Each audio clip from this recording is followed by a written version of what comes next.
Hi என் நண்பா நண்பிகளே, இப்போ புரிஞ்சிருக்கும் நான் யாரை பற்றி பேச போகிறேன் என்று. நம்ம தளபதி விஜய் அண்ணாவை பற்றிதான். நம்ம தளபதி விஜய் அண்ணா விக்கிரவாண்டியிலேயே மாநாடு நடத்தி தமிழ்நாட்டையே கலக்கிட்டாரு. அது மட்டும் இல்லாமல் அவர் அன்புக்கு கட்டுப்பட்டு இளைஞர் பட்டாளனை கைகோட்டு நின்றதை பார்த்தோம். அவர் சொல்லும் அந்த ஒரு வார்த்தை, என் நெஞ்சில் குடியிருக்கும் அன்பான என் நண்பா நண்பிகளே என்று சொன்னவுடன் அந்த மாநாட்டு திடலே குலுங்கியது. அதேபோல் இப்போதும் நம்ம தளபதி விஜய் அண்ணா சாதித்து காட்டிவிட்டார்.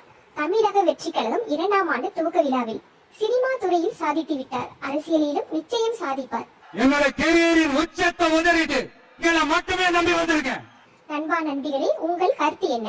தமிழன் கொடி பறக்குது, தலைவன் யுகம் பொறக்குது, மூணலத்து மந்தியத்தை மீண்டும் காலம் ஒழிக்குது, சிறுசு பெருசும் ரசிக்குது, சிங்க பெண்கள் சிரிக்குது.